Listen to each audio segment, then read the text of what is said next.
guys, it's Emily from Novelle Novels and welcome to today's video. This is my May wrap up part 1. And it's going badly again. Part 1 seems to be flopping on the last few months. So, on a positive note, I've read 17 books.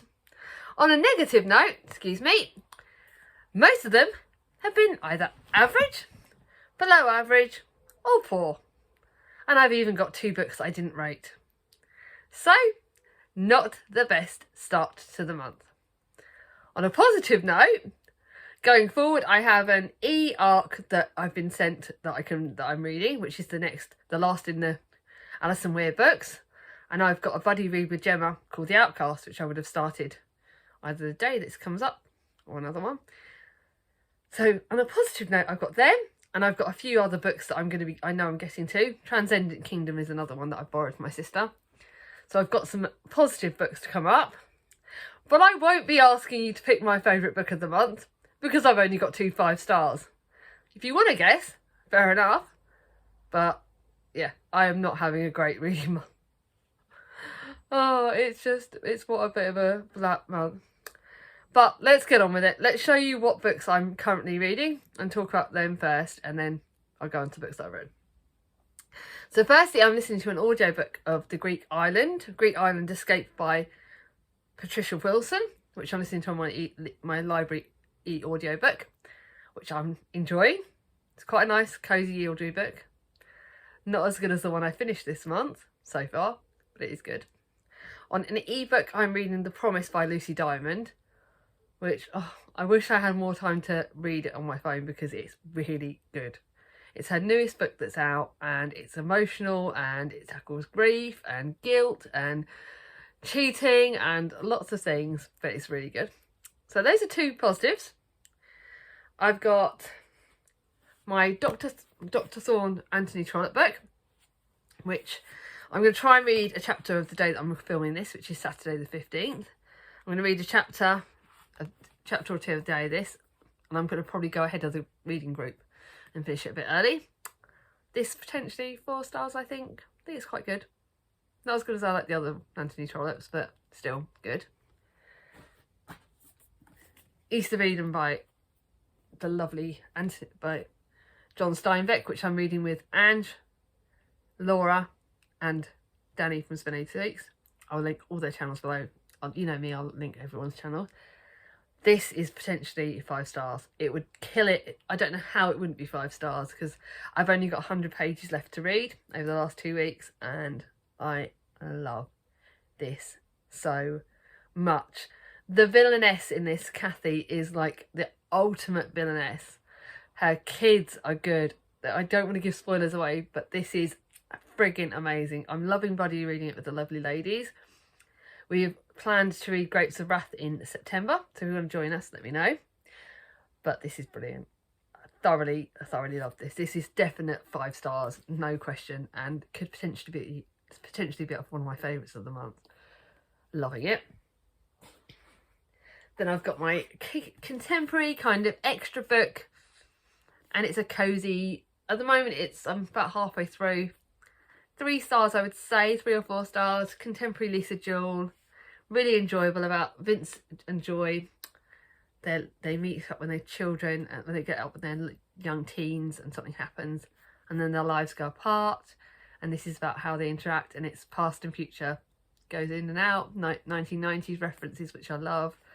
Really good cozy contemporary to read at night time after I'm reading some really hard hitting books. So really enjoying that. Not a 5 star, but safely enjoyable. Yes, the book that you guys were predicted was going to be 5 stars and my favourite of the month. I've only got, I think, by the time this goes live, I think this is going live on Monday. And I would have finished it because I'm reading it Saturday and Sunday now. And buddy reading this with the lovely guy from Guy Athena. Yes, 5 stars. Thoroughly love it.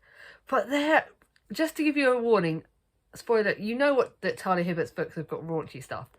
This is more graphic than Get a Life Chloe Brown. There is some very graphic sex scenes in this. And when I'm reading it, and my manager is sat right next to me when I'm reading it in the office, oh my God. Oh, Fiona, if you're watching this, she's my assistant manager. I know she watches my channels. I died. I was reading this and dying, having my manager sitting right next to me. I was just like looking going, I can't believe I'm reading this. And he's right next to me. This is so embarrassing. But thoroughly loving it. This is really about Danny Brown. Obviously, I'll talk about it more in the second wrap-up because I would have finished it. But, oh, second sister. Charlie reckons the second sister's most like me, even though I'm the eldest out of the 3 girls. And yeah, I heard some of her vulnerabilities and her feistiness, and yes, I was a bit of a rude girl in my time. Yes, Connor, I do have a rude side. So yeah, love it. This definitely could potentially be on my 5-star. A book, a thriller I started last night. I Know a Secret by Tess Gerritsen. I believe it's 12th in the series, which I didn't realise. But it's a thriller. I don't know too much about it. Don't want to give spoilers away. I'm wondering how I'm going to get on with it because I'm really not in a thriller kind of mood at the moment, the way my mental health is going.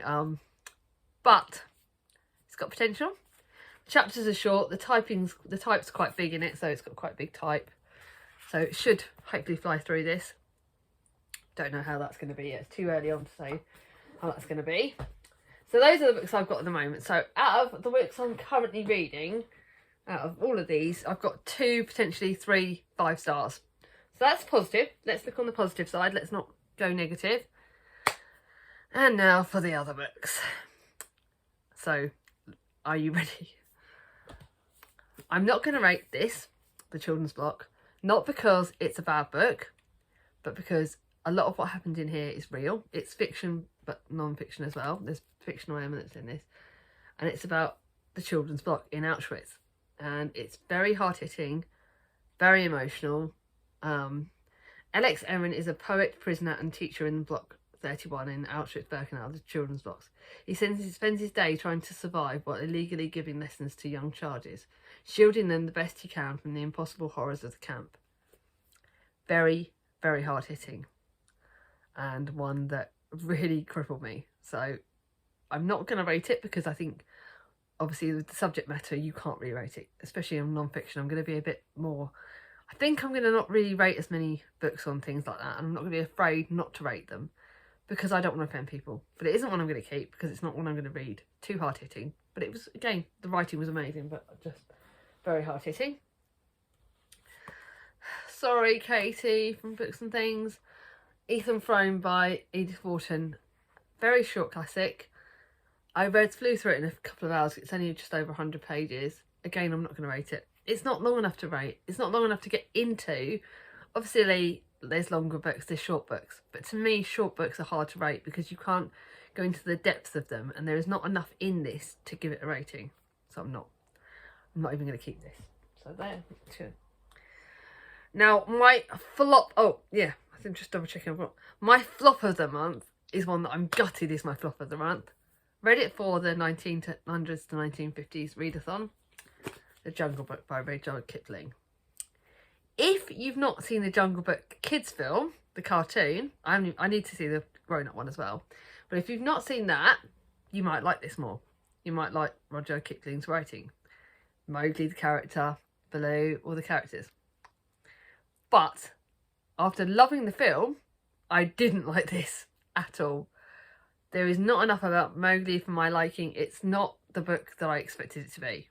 So I gave it 2 stars, and I really struggle with it. I'm not keeping it. Mia won't read it. It's not a classic or contemporary or whatever else that I want to read. So that's going both ways. Gutted about that. Really wanted to like it. Now my TBR jar pick was The English Patient by Michael. I'm not going to try and say that. 2.5 stars. Again, not characters that I loved. Flew through it, which is why it got the 2.5 stars. It's about love and confusion set in the end of the World War II. Interesting to a certain extent, but not for me. Not characters that I really loved in it. Not a storyline that I really grasped. It's nothing particular. So again, sorry. Charity shop. Now I've got my 3 stars. Now, just to reiterate, 3 stars does not mean it's a bad book. It does not mean that I hated it or I disliked it. It just meant it didn't set my world on fire. It's not going to be they're not going to be a book that I'm going to want to reread.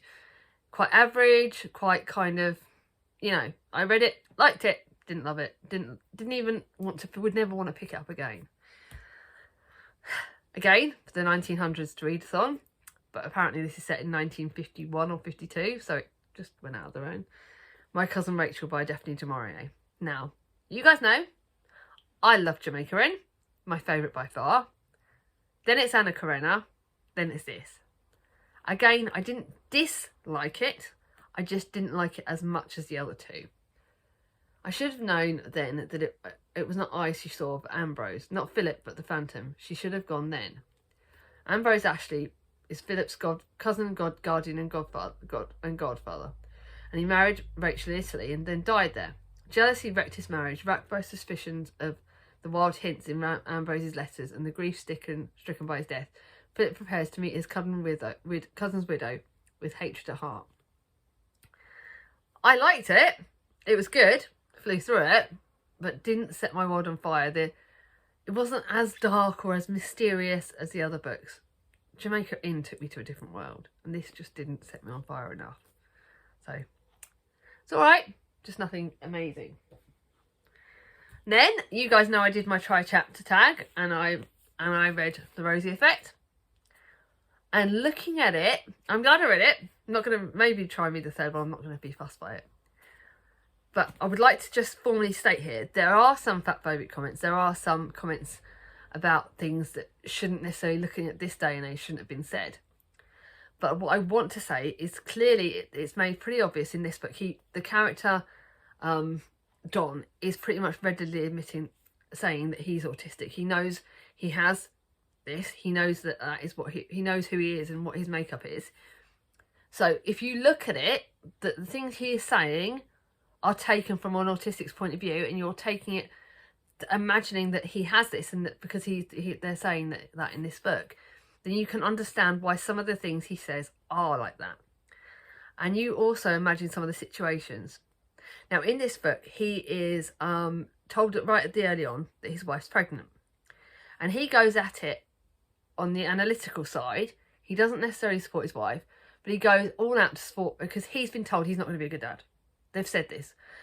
Psychologists, social workers have said he's not going to be a good dad. So he doesn't think he is. He's got no self-belief. But, however, if you look at other things he does, he goes and helps all his friends. He goes and helps everyone he knows, but doesn't believe in himself. He does not think he's worthy of his wife's love or the child. And if you go at it that way, you can understand the book and you can really look at it. But it's looking at books from a different perspective.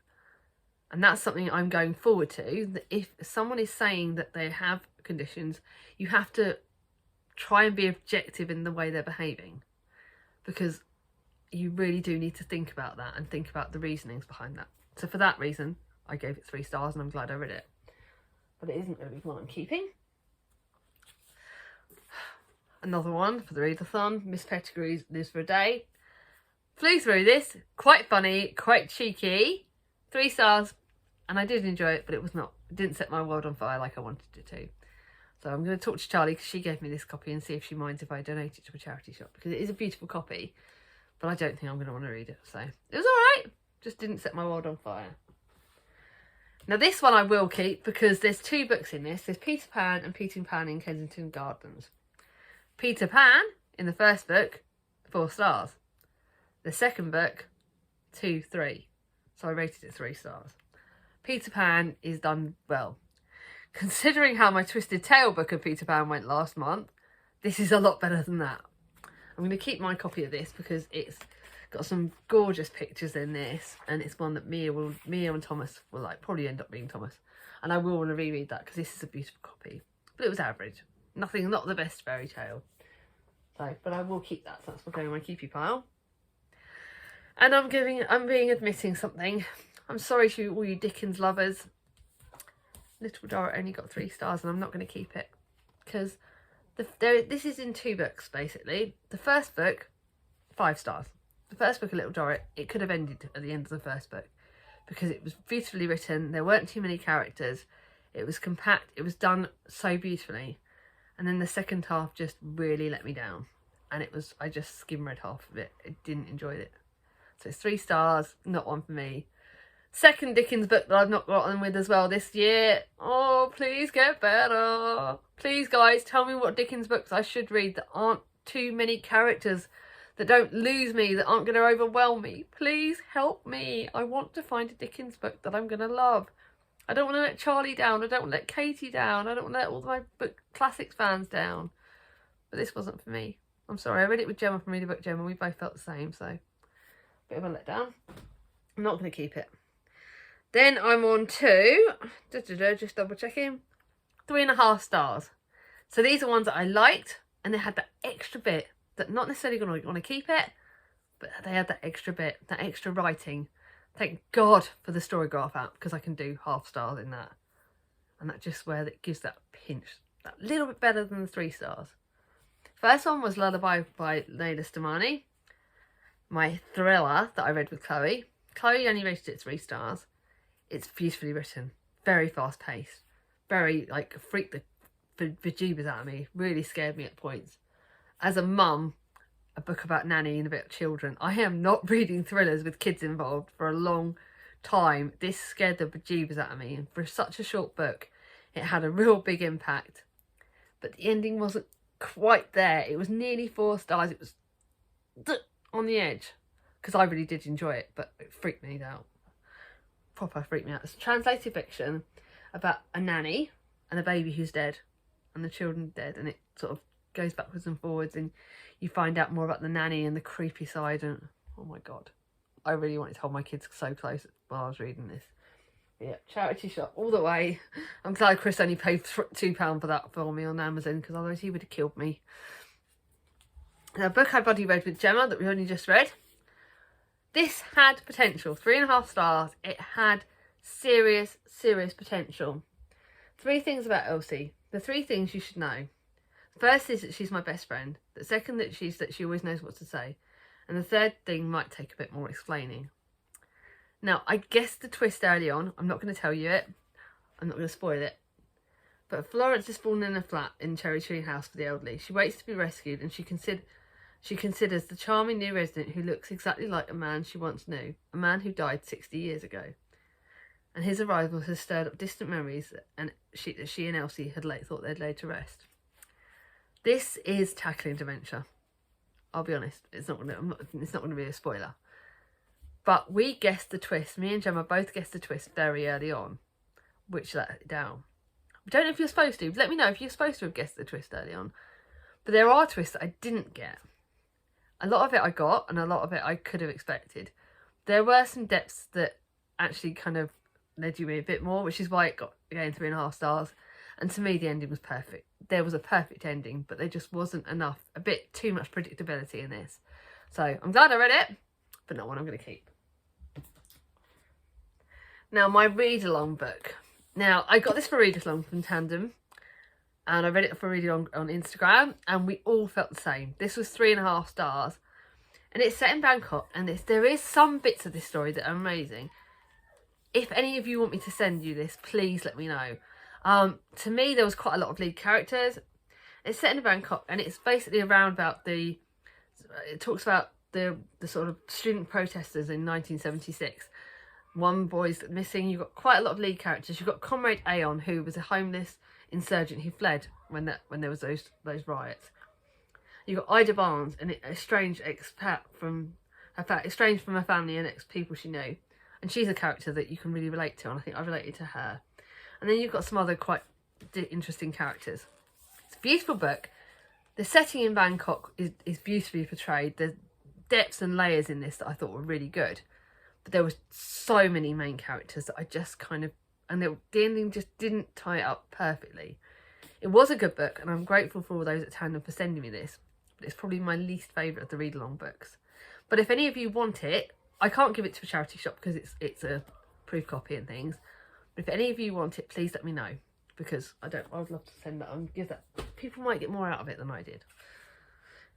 So those are the 3.5 stars, and now I go into the last little bit. I've only got 4 books to talk about. Oh, plus my audiobook, so nearly there, guys. Sorry about this long video. This book surprised me. Chloe, if you're watching this, check this out on Instagram, because if you want this, I think this is one you might like. Do you believe in destiny? I'll be there. I only picked this up because it's got a lead character called Emily. Emily believes in destiny. She's waiting for the moment her real life begins. Sam wishes he could escape. He spent his whole life being dragged from place to place by his father, but he could never abandon his little brother. I will say there is some real triggers in this, so check out my Storygraph review. I think I'm down under Nobel novels on it. This is tender. There is a love story that runs throughout this. But there are some real triggers on this, so please check out that where it will tell you the triggers. I won't give them away, but there are. It's a lot harder hitting than I imagined, and there was a lot of issues in here that I really found very hard hitting. It's not a soppy loppy love story. It's not a contemporary like that. It's a lot darker and mysterious and tackling quite a lot of issues. But Emily's a lovable character. I felt for Sam. It was a good book. 4 stars all the way, but not again one I'm going to keep. So it's all right. Then I've got 4.5 stars in the last 2 books. The penultimate 2. The Evolution by Giovanna and Tom Fletcher. I'm keeping this. I didn't expect to love this because a lot of people slated it. And they didn't think this was as good as the Eve of Man. I actually, hand on my heart, really enjoyed it. There was a little bit times I got lost. There are very graphic scenes in this. There were some abusive scenes in this that are very graphic and very gory. But it's beautifully written. It is. There's a new character in this, Michael, that I grew to love. There's Eve and Bram. There's hard-hitting bits. And the ending's amazing. And I really can't wait for the next book, which I believe gets released next year. It's a beautiful... I've got a beautiful copy because I bought it full price last year. And yeah, can't tell you too much about it because obviously it's a sequel. And it talks about Eve, but it's dystopic, it's fantasy. It's got some very hard-hitting... I actually really enjoyed it for 4.5 stars, so I will keep that. Then I read... listen to an audiobook, Dances and Dreams on Diamond Street by Crave Revel Horwood, who is a judge on Strictly Come Dancing. This is a contemporary set in the 1990s. It's got great rep for trans. It's great. It's a very, very, very diverse read. It tackles sexuality and it tackles a couple of characters who are gay. We've got a flamboyant character who's gay but coming out of their shell. We've got a romance in this as well. We've got some real mixes of genders and identity and love and grief and passion and bullying, and it is all and everything. And it is one book that when it comes out, when I can see it in a physical shop, I will buy my own copy of it. It's that good that I want my own copy of it. It's brilliant. Did not expect it to be so good because I was like, oh, it's a celebrity writing a book. It can't be that good. It's brilliant because it's also where it's set in the 1990s. It's set just after the AIDS epidemic happens and when things are coming out with that, when the AIDS crisis is coming out. And it tackles identity. And there was one line in this where one of the older gay character is talking to the younger one who's just come out, just moved to London, and he is scared to be who he is. It's for his first time coming out as who he is. And I think it's done beautifully because there is a line he says where we are the ones that are going to be making strides. We're going to be we're going to be the forefronters, the people that are going to lead the way for more people to be free to be who they are. And that's not the exact line, but you can imagine what it's saying. And to me, it really was, because back then people were really finally starting to come out and go, this is who I am. And they weren't ashamed. And I thought it was amazing. How often, still in the 2020s, are we afraid to be who we are? Whether we're afraid to show up for our beliefs, our gender, our sexuality, our identity, our loves, our true passions. Even as a booktuber, I spent the last year being worried to show my contemporary side. I was speaking about that with Gemma today. I was frightened to be who I was. I was frightened to show that I like the contemporary books. I like the chicky litty kind of books, because I was frightened that people would judge me and would not like that side of me. So I hid it. And I've learnt this year that I have so many supporters who love me for me, who like me for me, who will still watch my channel even though I'm standing up for me. And that's what I'm important. And that's something there are lessons can be learnt, whether you're learning it from different perspectives. And it's really good. And I really love that book. So it's one that I would say to everyone, pick it up. It's brilliant. Now I'm realising how long this video is, and I've still got my 2 5 stars. So this one is The Gift from Wars, which I think is like the 4th in the series. So I can't tell you too much. You know I love this series. You know a lot of you predicted it was going to be a 5-star and my favourite. It's kind of a joint, I think, because it is brilliant. But when I show you my other 5-star book, You'll know why that's probably a joint favourite. Because they're both 5 stars. And this is the Shanghai Girls. Now, I thought I was reading Dreams of Joy this month. But I realised that was second in the series. I picked this up this month. Shanghai Girls, the first in the series by Lisa C. And it's everything and more. I'm going to be reading Dreams of Joy in a couple of months because this was amazing. It's about 2 sisters. Originally starting off in 1937, Pearl and May are 2 beautiful, modern, carefree sisters, until their older father tells them that they've gambled away their family's health. In order to repay his debt, he must sell the girls as wives to Gold Mountain American. This is very hard-hitting. Again, a lot of triggers, a lot of things to be wary of. But the sister bond in this is incredible. They're not perfect. They fight. They have their disability, their disagreements. They have things, real traumas they go through in this book. But despite all that, they love each other and they support each other. And this sister bond is incredible. This is a brilliant book. I've read one of Lisa C's books, but if I could rave about her work, I would. I'm going to be picking up whatever Lisa C book I see now because this is amazing and one that I thoroughly recommend. So let's hope that the second half of the month goes better, because although I've read, I would say probably about 4 or 5 really amazing books, the rest have been pants out of 17. Well, not pants, but just not, like I like. So, long video. Really sorry about that. Expect the second half to be probably long as well. You know what I'm like. Hey, I am who I am. If you like this video, give it a thumbs up. If you're new to my channel and not subscribed yet, ring on my ding-a-ling. And I'll see you all soon. Bye-bye.